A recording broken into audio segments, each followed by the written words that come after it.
Hello दोस्तों, happy Holi की ढेरों शुभकामनाएं दोस्तों। आप सब लोगों को बड़े बूढ़ों के चरण स्पर्श दोस्तों, छोटों को प्यार, बीच वालों को नमस्कार। Very good. अब मैं दोस्तों आपको बताती हूँ बच्चों की परवरिश के बारे में, जो रजनी की तरफ से आप लोगों को संदेश दिया जा रहा है। दोस्तों, बच्चों को कैसे परवरिश करनी है आप लोगों को, जैसा मेरे को पता जैसे है। मेरे को पता है।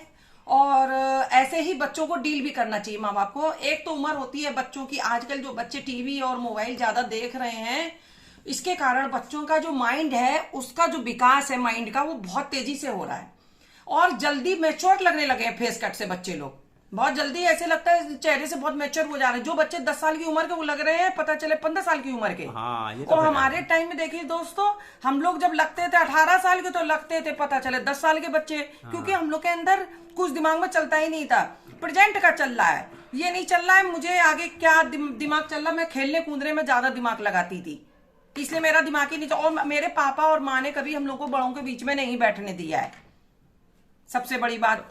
दूसरी बात, हम लोग के यहाँ टीवी होती थी। पहले क्या होता था, टीवियां चलती थी ब्लैक एंड व्हाइट, इकट्ठे लोग बैठते थे और जो DD1 पे प्रोग्राम आते थे, रामायण, महाभारत, स्पाइडरमैन, ये सब आते थे पहले के चैनल पे। तो हम लोग ये सब चीजें माँ बाप देखने देते थे। और मूवी में जो सरकारी चैनल है DD1, तो उसमें क्या होता था, सरकारी चीज में आपको ये नहीं दिखा सकते हैं, आप अभद्र कोई भी प्रोग्राम ऐसा नहीं दिखा सकते हैं, क्योंकि वो सरकारी चैनल है। तो जो बच्चों के दिमाग में कुछ चल ही नहीं रहा, उनको यही नहीं पता रहता था कि हो क्या रहा है देश में, कुछ नहीं पता है, नथिंग नेवर। आजकल क्या हो रहा है, मोबाइल में इतनी हो रही है कि हर चीज चुम्मा चाटी सब खुलेआम चल रहे हैं, अभद्र अभद्र चीजें दिखा देते हैं। तो जो बच्चों की एक जो ग्रंथि होती है बच्चों की, वो जल्दी विकासफुल हो जाती है। वो डॉक्टर लोग बताएंगे आपको सही से। एक ग्रंथि ऐसी होती है जो बहुत जल्दी विकास होती है, उससे बच्चे एडल्ट लगने लगते हैं। और 10 साल की उम्र में बच्चे बहुत बड़े हो जाते हैं, बच्चे देखने में। 15 साल और लगते हैं। हाँ, पहले 15 साल की उम्र में जाके बच्चों में वो चीजें ग्रहण आती थी। आजकल 10 साल की उम्र में बच्चों में गलत संस्कार आने लगे हैं।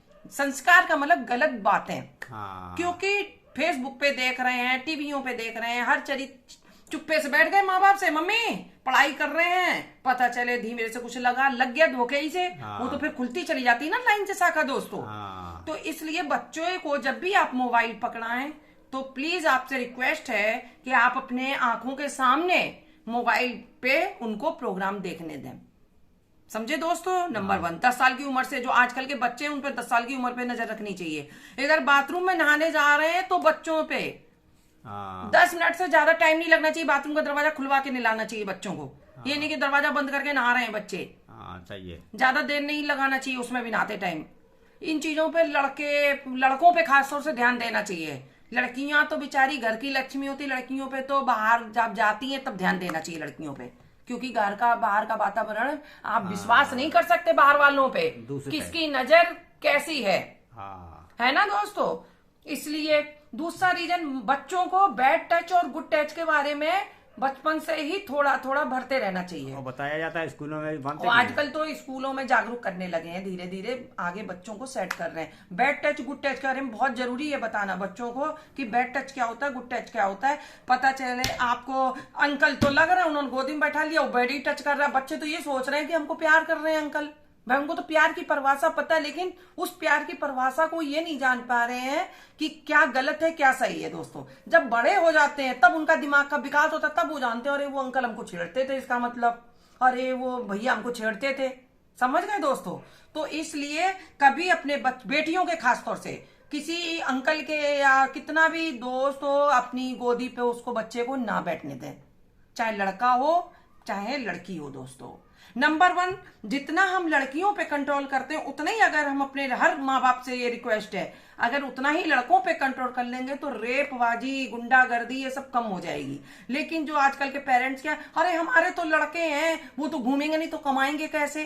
तो क्या लड़कियों का हक नहीं है कमाने का दोस्तों? वो भी तो निकल रही है लड़कियां घर से बाहर। लेकिन हम लोगों को लड़कियों पे डर लगता है, क्योंकि जो लड़के निकल रहे हैं वही हरामीपन कर रहे हैं गुंडागर्दी लड़कियों के संग। तो बताइए लड़कियां कैसे सेफ है दोस्तों। इसलिए हर माँ बाप से रिक्वेस्ट है, जितना आप लड़की के अंदर संस्कार दे रहे हैं उतना ही अपने लड़के के अंदर संस्कार देंगे। तो हम दावा ठोकते हैं, ये रजनी सिंह दावा कर रही है कि ये रेप और गुंडागर्दी बिल्कुल खत्म हो जाएगी दोस्तों। बिल्कुल, जितना लड़कियों में ध्यान देते उतना लड़कों हाँ, को भी ध्यान। ये ना सोचिए आपकी वो लड़का है या वो है। अगर आप गंदी जगह लड़के नहीं बैठेंगे, अगर अच्छे घर के संस्कार होंगे उस लड़के के अंदर, हम दावा कह सकते हैं वो लड़की के संग गलत काम कर ही नहीं सकता है, कोई भी लड़का हो हिंदुस्तान का।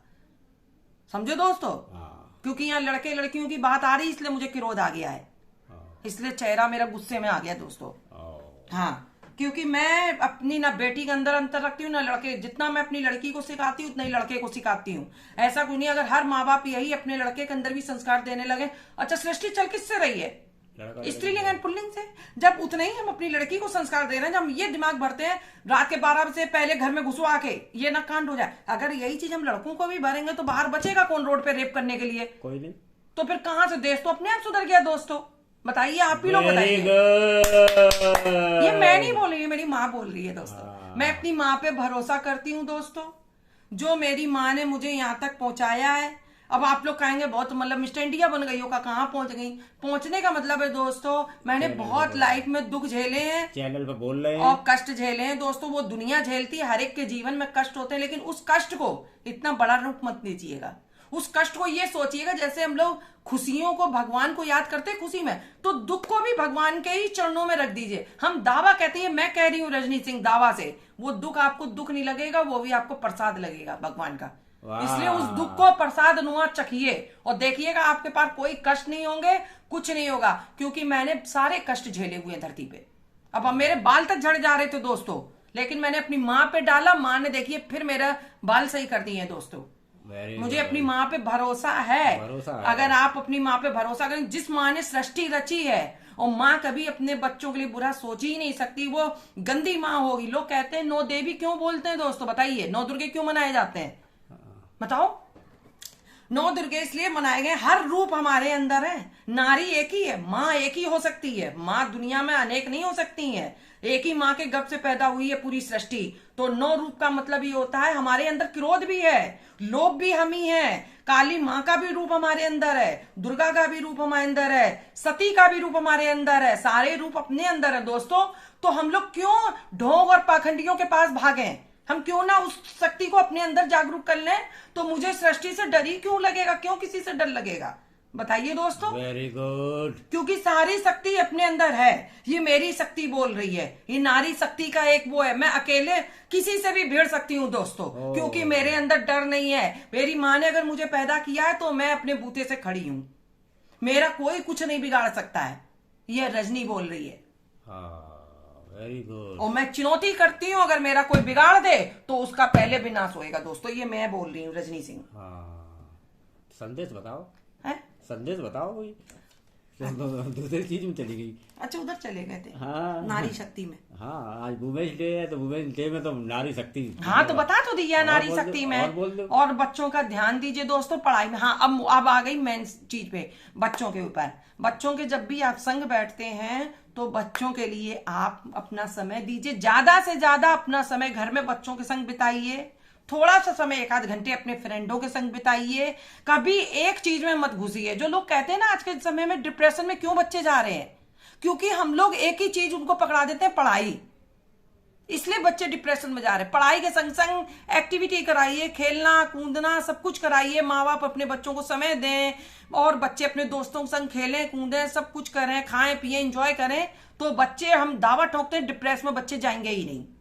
प्रेशर मत डालिए, क्योंकि भाग्य बिताता सबने, हमने कल बताया था, बंद मुट्ठी लाके खुल गई तो खाकी। इसीलिए बताया था दोस्तों, ये आगे के संदेश हैं। भाग्य किस्मत सब लिख के आई, लेकिन कर्म हम लोग को, मेहनत हम लोग को करनी है। और जो इसमें लिखा है उसको कोई मेट नहीं सकता दोस्तों। वो आपको बनना है, चाहे आप डॉक्टर बने चाहे इंजीनियर बने। हम कह रहे 5 साल बाद बनेंगे। जिसके जीवन में जितनी ठोकर लिखी है वो ठोकर आपको मिलनी है। उस ठोकर से घबराइए मत दोस्तों। ये नहीं बच्चा जाके हाई स्कूल में नंबर कम ले आया, गए सुसाइड कर लिए जाके।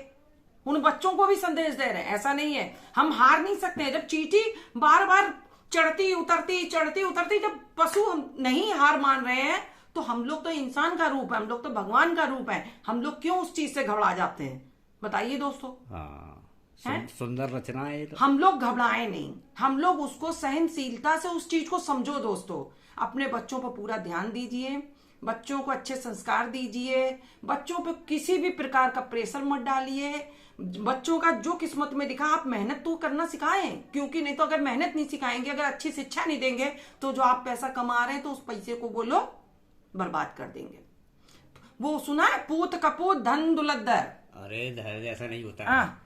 पूत कपूत का धन संचय, हाँ। ऐसे ही कछु होता है पूत वो। कपूत का धन संचय। अब पूत जो अगर अच्छा है तो आपका वो धन को समेट के चलेगा, और कहीं कपूत निकल गया, कपूत मतलब जो अज्ञानी पुरुष निकल गया, तो वो पैसे को आपको बर्बाद ही करना है उसको। एंड करोगी नहीं करोगी, बहुत लंबा चल रहा है तुम्हारा यार, आधा घंटा हो गया।